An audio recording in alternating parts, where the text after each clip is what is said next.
6. Números complejos. Si intentamos resolver la ecuación que nos viene aquí, x cuadrado más 1 igual a 0, pues vemos que x cuadrado igual a menos 1 pues no es resoluble en el campo de los números reales, ¿no? Porque la raíz de menos 1 no pertenece al campo de los números reales. Entonces, nos inventamos, vamos a llamar a raíz de menos 1, le llamamos i, ¿vale? Porque nos da la gana. Le llamamos i y le vamos a llamar unidad imaginaria. Y vamos a montar toda una matemática coherente, lógicamente, alrededor de esta letra i, de la unidad imaginaria raíz de menos 1. Bien, por lo tanto, sí que tendrá esta ecuación, sí que tendrá soluciones en el campo de los números complejos. Las soluciones es más menos i, ¿vale? X igual a más menos raíz de menos 1, por lo tanto, más menos i. Estas son las dos soluciones. Es de segundo grado, por lo tanto, hay dos soluciones. Veamos otro ejemplo. La ecuación x cuadrado menos 4x más 13 igual a 0. Pues si resolvemos la ecuación de segundo grado, nos da aquí menos raíz de 36, que no tendría solución en el campo de los números reales, pero ese 36 lo podemos sacar como 6 y queda aquí un raíz de menos 1, por lo tanto i. Es decir, 4 más menos 6i partido por 2. Simplificando por 2, nos queda 2 más 3i y 2 menos 3i. Dos raíces, o sea, dos soluciones de esta ecuación, dos números complejos. Bien, vamos a ver las definiciones que hay. Ya hemos dicho, las expresiones de la forma z igual a más bi, donde a y b son números reales, e i, raíz de menos 1, se llaman números complejos. Y está en la forma cartesiana o binómica, ¿vale? Z es la letra que vamos a usar para hablar de números complejos, vamos a llamar z, a más bi. A la a vamos a llamarle parte real, aquí lo decimos, parte real de z. Y lo escribiremos como r de z, eso va a ser a. Y b va a ser la parte imaginaria. Y lo escribiremos como im de z, la parte imaginaria que va a ser b. Al conjunto de todos los números complejos lo vamos a representar por c, la letra c, así como los números reales una r mayúscula. Aquí, bueno, pues los números complejos que van a englobar a los números reales. Si a es igual a 0 y b distinto de 0, ¿cómo queda? Pues z igual a bi. Se le llama imaginario puro. Y si b es 0, claro, pues z queda igual a que es un número real, que sigue siendo un número complejo. ¿Por qué? Pues porque los números reales están dentro de los números complejos. Pero bueno, es un número complejo peculiar, ¿no? Por así decir. No tiene parte imaginaria, ¿vale? Bueno, pues es un número original, un número complejo original, a, sin más. Realmente es un número real, pero como los números reales están dentro de los complejos, están incluidos, ¿vale? Este símbolo significa incluido. Muy bien, dos números complejos, z igual a más bi y w igual a c más di, son iguales si las partes reales son iguales y las partes imaginarias también. Es obvio, pero hay que definirlo así, ¿vale? Porque estamos montando toda una matemática y por lo tanto hay que ir definiendo una cosa tras cada cosa, hay que ir definiéndola.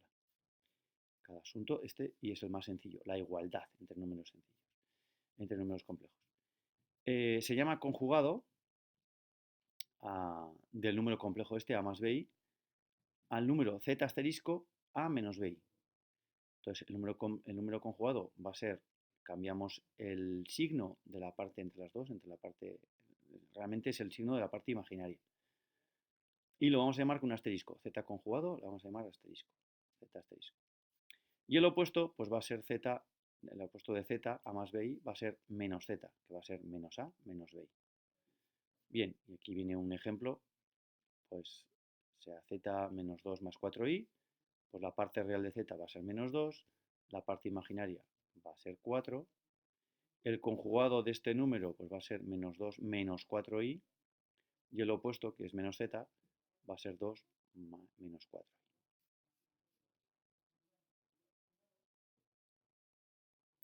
Bueno, entonces, segundo punto, representación gráfica de un número complejo. ¿Vale? Entonces vimos el otro día vimos qué era un número complejo, cuál es su definición y tal y cual. Y ahora que hemos definido ya el número complejo, A más BI, A más BI, bueno, y esa parte imaginaria I es raíz de menos 1, pues vamos a montar, vamos a seguir montando esta matemática en torno a los números complejos. Primero es la representación. ¿Los números complejos tienen representación? Sí, en el plano de Argand. Así como los números reales tienen representación en la línea real, ¿vale? Una línea, y vas poniendo ahí tic, tic, tic, tic, tic, todos los números. Pues claro, como el número complejo tiene dos partes, y eso lo vamos a representar gráficamente en este plano, el plano de Argand. Entonces, en el eje este, en el eje X, que habitualmente llamamos X, le vamos a representar la parte real, y en el otro vamos a representar la parte imaginaria, eje imaginario, eje real. Entonces, el número complejo A más BI lo vamos a representar A aquí y B aquí. Y entonces lo vamos a representar como un vector así, hasta este punto. Sí, no, un punto sin más no, un vector así, al punto AB. Vamos a leer cómo dice, la vamos a llamar A fijo. Dice, el número complejo Z A más BI se representa por el punto del plano AB, llamado A fijo, ¿vale? A fijo de Z, el punto, ¿de acuerdo? Ese punto. Pero como los puntos se ven poco, pues muchas veces vamos a poner este vector ahí, que nos va a ayudar a ver dónde está realmente el número complejo. Entonces, obtenemos así el plano de Argand. Los números reales, es decir, cuando B es 0, B era la parte imaginaria, B. Pues cuando B es 0, es un número real y se representa en el eje horizontal, es decir, pues estará aquí. Pues por ejemplo, el número Z igual a A, pues será un vector, el A fijo estará aquí, un puntito aquí, y el vector estará aquí. Bien, los números imaginarios puros, los números imaginarios puros, es decir, A igual a 0, se representan en el eje vertical o eje imaginario. Ya está. Estará aquí un vector y este puntito será el... Si unimos el origen O con el A fijo de Z, A fijo es el punto, ¿vale? Si unimos el origen O con el A fijo de Z, se obtiene el vector llamado vector asociado a Z, de componentes AB. Muy bien. Bueno, pues un ejemplo, dibuja el A fijo y el vector, las dos cosas, prácticamente se representan las dos cosas y ya está. El A fijo y el vector asociado al Z igual a menos 4 más 3 medios de I. Pues ya está. Parte real, menos 4. Y ahora 3 medios de I. Pues 3 medios, 1,5. Ahí. Vale, este es el A fijo y este es el vector asociado. Sí. Pero cuando tú representas en un eje de coordenadas y te sale un punto, y ese punto es raíz de menos 1, ¿qué tienes que dibujarlo? Un segundo. Raíz de menos 1 es I, ¿no? El plano de Argand tienes que dibujar. Si te han pedido dibujar, sí. Si no, no. Cuando tú estás dibujando una función, y en esa función... Una función, no, para. No estamos representando aquí funciones. Estamos representando simplemente números complejos. Nada más. No estoy diciendo que vamos a representar aquí funciones. Simplemente números complejos. Ya veremos para qué, ya veremos cómo lo usamos y para qué usamos esto. ¿Vale? Si la I significa siempre raíz de menos 1, raíz de menos 7, por ejemplo, ¿Raíz de? raíz de menos 7. Pues raíz de 7i.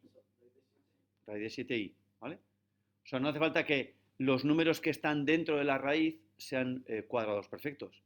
Raíz de menos 7 va a ser raíz de 7i. Y eso lo vamos a ver enseguida en los ejemplos, ¿vale? Raíz de 7i.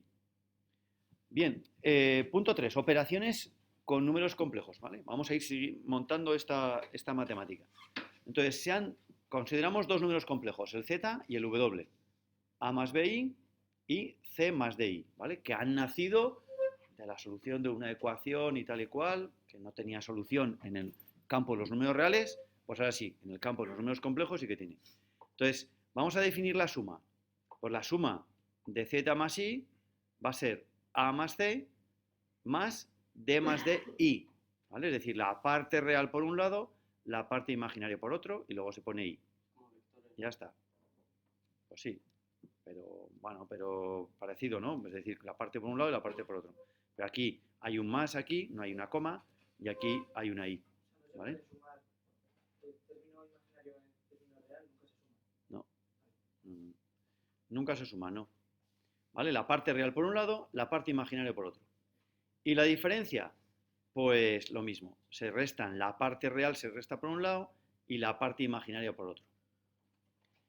Bien, ¿qué ocurre con el producto? Pues vamos a hacerlo poco a poco. A ver, el producto realizamos las operaciones como siempre, es decir, con la propiedad distributiva, ¿vale? Entonces, si yo hago bueno, teniendo en cuenta lo siguiente, que i cuadrado va a ser menos 1. Está claro, ¿no? I cuadrado menos 1. Bien, entonces yo multiplico z por i, perdón, z por w. Bueno, pues imaginaros que, es que claro, no lo ha escrito aquí, ¿vale? No lo ha escrito aquí y Rubén no lo va a ver en la pizarra, pero bueno, da igual. Imaginaos que yo estoy multiplicando,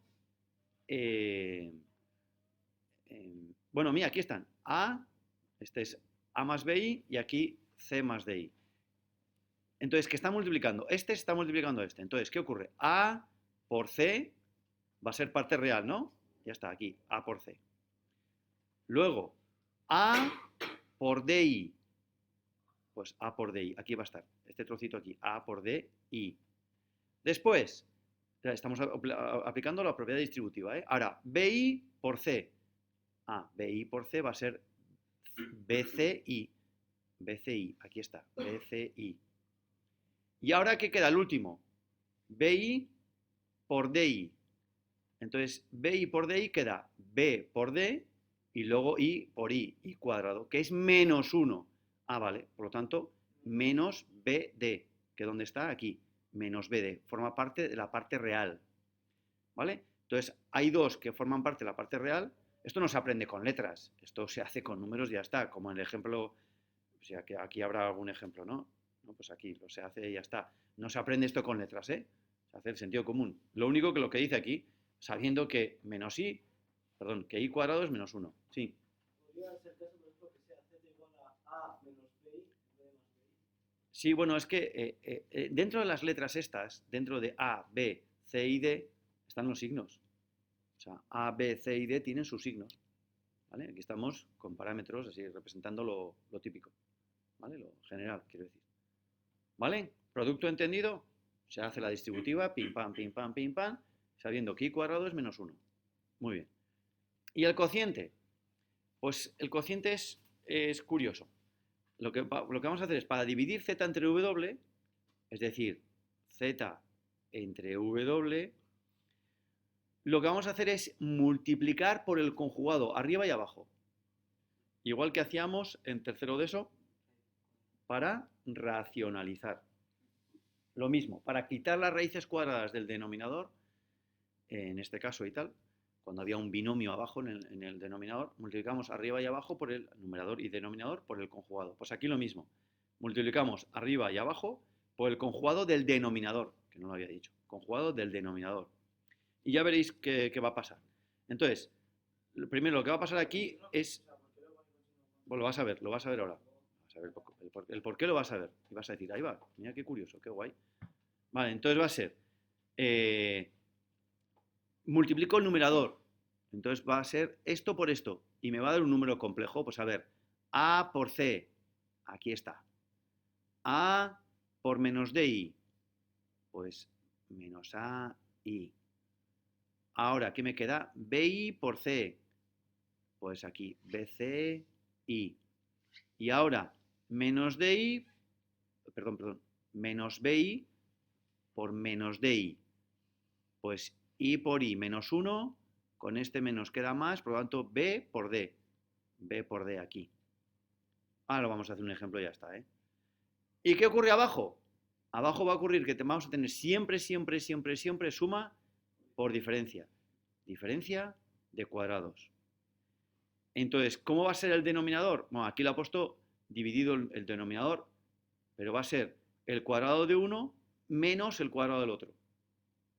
Pero como i al cuadrado es menos 1, pues va a quedar el cuadrado de 1 más el cuadrado de otro. O sea, c cuadrado más d cuadrado. Y lo ha dividido en dos. Lo ha puesto aquí y aquí. Entonces, ¿qué hemos conseguido? Pues una parte real y una parte imaginaria.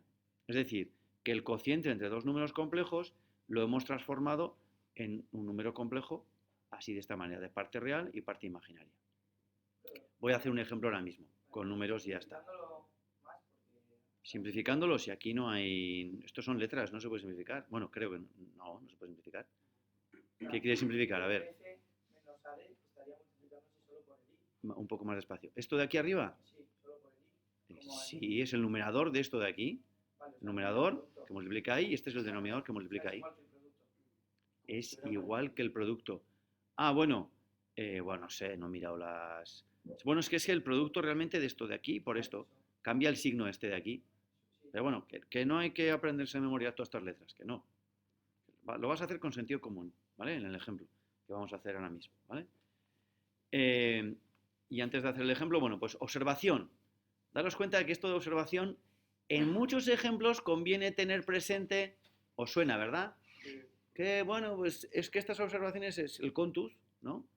Oye, que z por su conjugado es igual al módulo de z al cuadrado. No, bueno, el módulo, bueno, es que claro, ahora que, no es valor absoluto. Eh,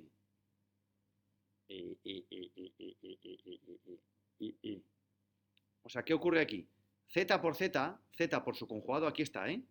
Mirad, ¿dónde está aquí? Aquí está. Imaginaos que esto es Z y este es su conjugado, ¿vale?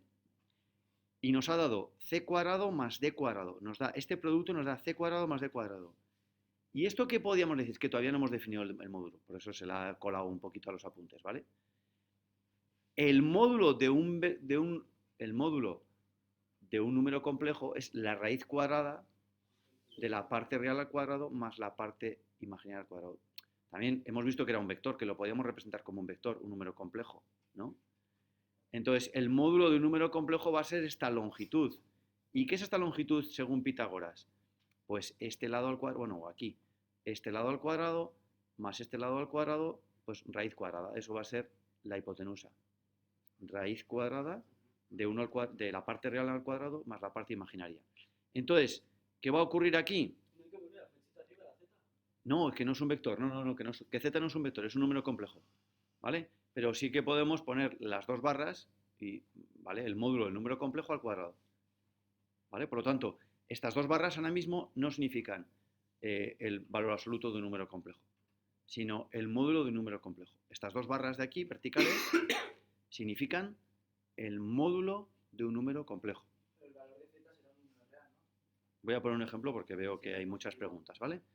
Bueno, vamos a hacer estos ejemplos que veis aquí. Esto, tengo dos números complejos, la suma, la resta, el producto y el cociente. E incluso vamos a hacer esto de aquí, ¿no? Lo vamos a hacer ahora mismo en la pizarra. Bueno, vamos a unos momentos de publicidad y ahora seguimos. Bien, pues propiedades de los números, perdón, propiedades de los conjugados. Propiedades de los conjugados. Bueno, aquí hay el conjugado, eso es cambiar la parte. Aquí, como demasiadas propiedades, no hay que aprenderlas de memoria, pero hay algunas que, bueno, pues son evidentes. Esta de aquí, el conjugado del conjugado es el número complejo sin más, ¿vale? El conjugado del conjugado, ya está. Yo no les veo muchas aplicaciones. De vez en cuando creo que igual, por ejemplo, esta aparece en algún problema, igual aparece esta. Vale, vamos a leerlas, ¿vale? Es decir, el conjugado de menos z es lo mismo que el conjugado de z con un menos delante. Esta es bien sencillita. Esta de aquí, pues z más w, su conjugado, pues es lo mismo que el conjugado de z más el conjugado de w. O la resta de números complejos, su conjugado, pues es lo mismo que el conjugado de uno y el de otro, ¿vale?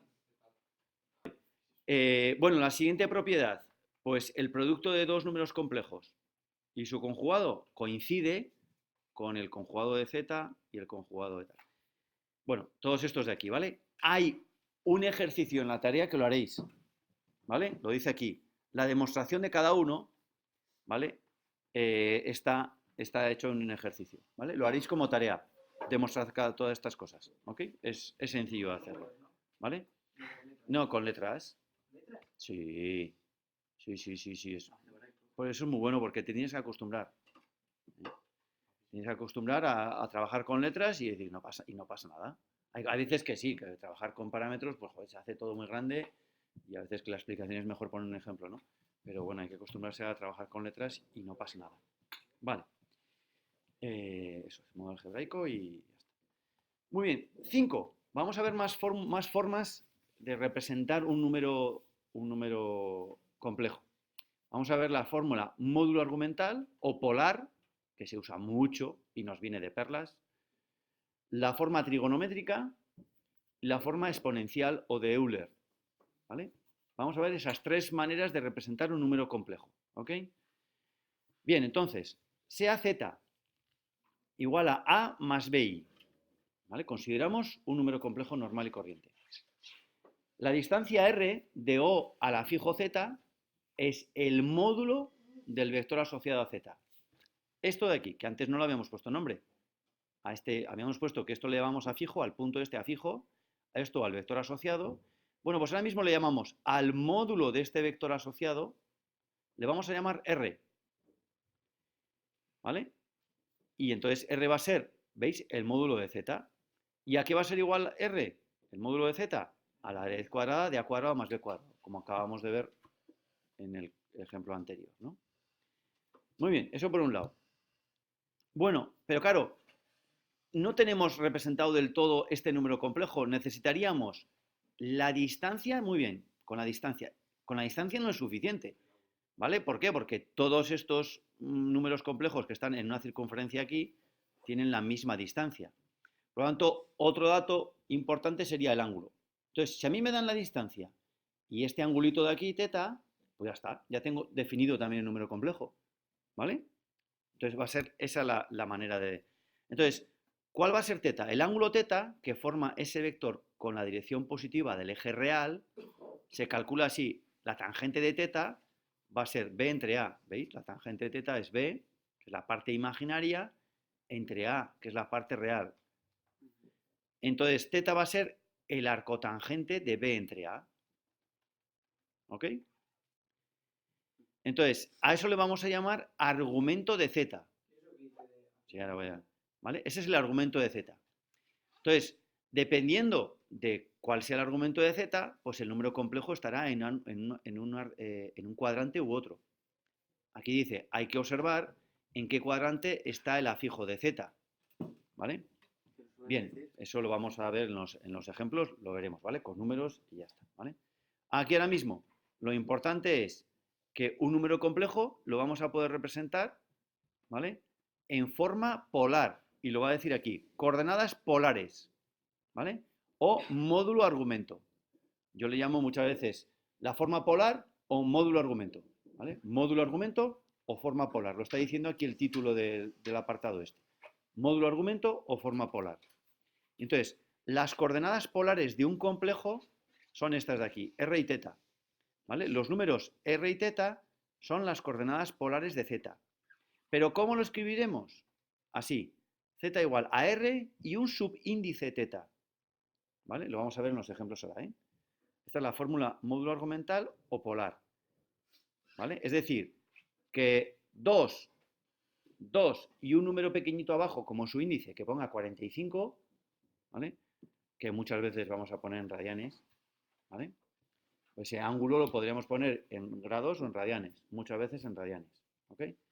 Bueno, pues 2 y abajo un número 45, pues va a ser un número complejo que tiene de módulo 2 y el ángulo es 45, ya está, lo tenemos definido. ¿Podremos cambiar de coordenadas polares a cartesianas y de cartesianas a polares? Claro, pues claro que sí. Aquí dice, observando la figura, pues podemos escribir todo esto. Bueno, pues vamos a decir, venga, va, pues coseno de teta va a ser igual, bueno, perdón, aquí no voy a cambiar de polares a cartesianas y cartesianas polares, me he equivocado, ¿vale? Eso lo haremos en algún ejercicio, ¿vale? Cambiar de polares a cartesianas y de cartesianas a polares. Eso lo haremos en un ejercicio enseguida. Aquí va a decir la siguiente manera de representar un número complejo. Lo va a decir aquí. Vamos, observamos la figura esta de aquí. Observamos esta figura, este triángulo rectángulo. Entonces tenemos que el coseno de teta va a ser a entre r, ¿vale? Que el coseno de teta va a ser A entre R. Por lo tanto, A va a ser R coseno de teta, ¿vale? A, este cachito de aquí, la parte real va a ser R por el coseno de teta. Muy bien. Y análogamente, el seno de teta va a ser B entre R. Es decir, que yo despejo la parte imaginaria que es B y va a ser R seno. ¿Vale? Pues esto de aquí, esta parte de aquí va a ser R por el seno de teta. Muy bien. Vale, pues entonces, ¿qué ocurre? Pues que un número complejo, así en forma cartesiana, ¿veis? Esta es la forma cartesiana. Pues A más BI la puedo representar como R coseno de teta, porque eso es A, R coseno de teta, más R seno de teta I. ¿Vale? Bueno, pues esta es la forma trigonométrica de un número complejo. También aquí ha sacado factor común R, que bueno, que pues yo muchas veces, se deja así muchas veces la forma trigonométrica. ¿Que sacas factor común R? Pues también, estupendo, ¿vale? R por coseno de teta más I seno de teta. Eso sí, la parte real no es coseno de teta, es R coseno. Y la parte imaginaria es R seno. ¿De acuerdo? Y esto es lo que dice aquí. Forma trigonométrica de z. ¿Vale? R coseno de teta más I seno de teta. Esta es la forma trigonométrica de un número complejo.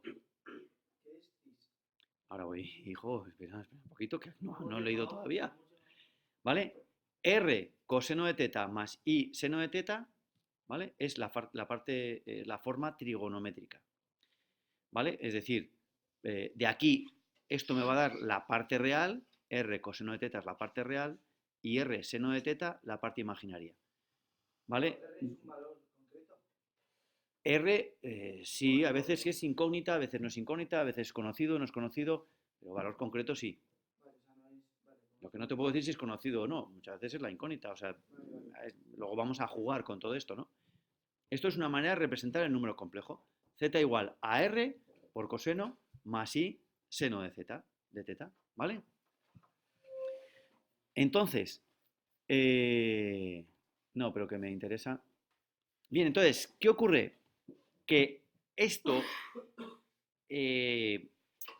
a veces se escribe de esta manera. Es que es un poco repetitivo, ¿no? R coseno de 45, imagínate, ¿no? 2 coseno de 45 más I seno de 45, ¿no? ¿Coseno de 45 lo sabes? Bueno, déjate de saber o no saber, olvídate de saber. Es que ahora mismo no estoy haciendo, Josué, no estoy haciendo un problema, ¿vale? O imagínate, bueno, no estoy haciendo un problema, estoy explicando. Entonces, ¿no? Pues lo sabes y tal. Bueno, vale. Ey. Entonces, como es un poco repetitivo, R coseno de teta más I seno de teta, se suele escribir también R cis de teta. Entonces, ¿qué es cis? Esa C es de coseno, esa I es de número complejo y esa S es del seno. Entonces, dices, joder, qué paranoia, tranquilo, lo vas a ver en los problemas, no os preocupéis, ¿vale? Pero esto y R cis de teta, pues nos ahorra, es decir, nosotros escribiremos, en vez de escribir 2 coseno de 45 más I seno de 45, pues es más rápido escribir 2 cis 45. A ver, muchas veces no lo escribiremos nosotros, lo pondrá el enunciado. Nosotros escribiremos esto de aquí, porque, chico, no nos cuesta tanto. Pero a veces los enunciados de los problemas nos dirá, tengo un número complejo z igual a 2 cis pi. ¿Vale? Pues es una manera de darnos un poco más condensadamente un número complejo. Pero sabiendo que cis significa paréntesis coseno de teta más i seno de teta. Se cierra paréntesis. ¿Entendido? El por qué ya lo trabajaremos. ¿De acuerdo? Bueno. Bien, esta es la segunda manera. Hemos dicho que vamos a ver tres maneras, ¿eh? La módulo argumento o polar, que era esta, la R y su índice teta. La segunda, trigonométrica, que es la que acabamos de ver, R coseno de teta más I seno de teta. Y ahora vamos a ver la exponencial o la forma de Euler. Esta va a salir de la manga, ¿vale? Porque la fórmula es, la demostración tiene su tela, ¿vale? Tiene su tela. ¿Tenéis algún video por ahí? Podéis ver en internet el que tenga interés. pero tiene su cosilla, ¿vale? Entonces, pues de la manga vamos a sacar esto de aquí, que e elevado a i teta, e elevado a i teta, y nos lo creemos. Ya, pero no, y no ponemos, y no soplamos, ni, "Uy, tío, Dios mío". El número e es un número irracional. Sí, es un número irracional igual que pi. Entonces, era, no, 2,71, 72. Entonces, el número e nacía de un límite. El año pasado, en cuarto de eso, visteis un límite. El límite, cuando n tiende a infinito, de 1 más 1 partido por n elevado a n, ¿vale? El límite, cuando n tiende a infinito, de 1 más 1 partido por n elevado a n, ¿vale? Esto, el límite cuando n tiende a infinito, de 1 más 1 partido por n elevado a n, ¿esto cuánto da? Si yo pongo donde pone n, pongo infinito, esto es 1 más 0, es decir, 1. 1 elevado a infinito. Bueno, pues esto, si cogemos la calculadora ahora mismo, y es lo que supongo que haríais con don Iñaki Huarte, pues uno le va dando valores a la n.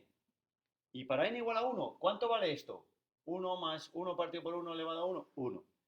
Para 2, 1 más 1 medio elevado a 2, tanto. 1 más 1 tercio elevado a 3, tanto. 1 más 1 tercio elevado a 10, no. 1 más 1 décimo elevado a 10. 1 más 1 partido por 100 elevado a 100. 1 más 1 partido por 1000 elevado a 1000. Y así, cada vez vais haciendo pim, pam, pim, pam, pim, pam. ¿Y qué va ocurriendo? Se va acercando a un número muy peculiar. Muy peculiar. ¿Vale? Esto, pues, se llama Edenepper, de Euler. Bueno, son dos matemáticos que trabajaron mucho ese número. Y lo bautizaron como E. El número E. Que es un número que tiene que en el siglo XVII pues habían pues pocos decimales de él, ¿no? Y ahora con los ordenadores, pues si veis cualquier vídeo y tal y cual, pues te hablan de pues trillones de decimales, o yo qué sé, millones de decimales ya se conocen, ¿vale? Millones de decimales se conocen del número E, ¿vale? Pero es un número irracional igual que pi. Lo que pasa es que se inventó, bueno, esto lo dejamos para TDC, ¿no? Si se descubrió o se inventó, esto para TDC pedalearíais un poquito más adelante, pues muchos siglos más tarde que el número pi. El número pi ya por ¿no? Pues Arquímedes y tal y cual, y ¿quién fue el primero? Bueno, no me viene ahora mismo, da igual. Bueno, pues ya los griegos lo conocían, ¿vale? Y en cambio esto, pues, bueno, el número E, es un numerito irracional, ¿vale? Que es muy importante porque nos ayuda mucho. Entonces, esta demostración de e elevado a i teta, que sea igual a i, siendo i la parte imaginaria, la parte imaginaria no, el número raíz de menos 1, la unidad imaginaria, e elevado a i teta, que dices, joder, macho, ¿esto qué es? Bueno, pues un número complejo, perdón, un número irracional, elevado a i y el ángulo. Esto se demuestra, y la demostración es muy compleja, que es igual al coseno de teta más i seno de teta. Esto se llama la fórmula de Euler. ¿Vale? Y si vais a derivando y tal y cual, pues tendréis, yo creo que en derivando hay un vídeo de la fórmula de Euler. Bueno, pues esto que es una difícil demostración nos viene muy bien porque dices, ahí va, si coseno de teta más i seno de teta es igual a e elevado a i teta, ¿vale? Voy a bajar esto un poquito para que veamos esto. Dices, ahí va, que bien, mira, esto lo tengo aquí. En la forma trigonométrica tengo esto, coseno de teta más i seno de teta. Por lo tanto, tengo otra forma, mira, ¿vale? A esto de aquí le voy a llamar e elevado a i teta.